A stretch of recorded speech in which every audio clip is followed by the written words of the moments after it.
Hey guys, today I'm going to be showing you how to do a oil change on a 2018 Honda Grom. So the manual recommends you do an oil change at 600 miles, and from everything I read on Facebook, I've seen 1,000 miles and then I've seen the 600 miles. Well, I'm at exactly 1,200 miles. So I'm double that, and I'm doing my first oil change. So these are the tools you're going to need. I got the oil from Honda. I went over there and this is what they told me to get.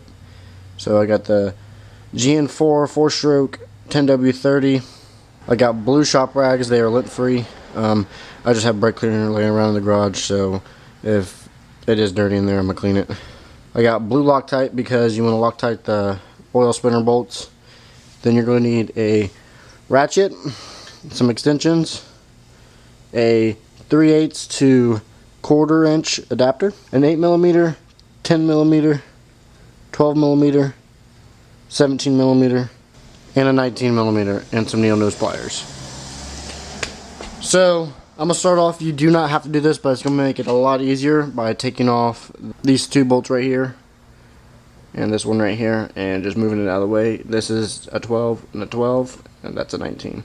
Okay, once you got that out of the way, you want to loosen this bottom bolt right here and let the oil drain out. What I did is I have already been riding the bike today, and I just got back from getting all this stuff, so my oil is already warm. So if you're doing this and your bike's cold, let it run for about 10 to 15 minutes to warm her up.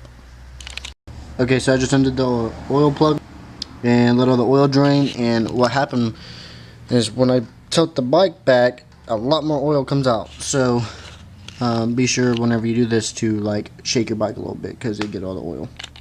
So next you want to undo the clutch cable. You can use your needle nose pliers for this. Next you want to remove these 9 bolts all the way around the casing. That is a 8mm. Okay, in order to pull off the casing, you have to pull off the dipstick. So I just did that, and there's no chunks of metal in there, and it looks pretty good. So after that, you want to remove these 3 bolts to get to the spinner.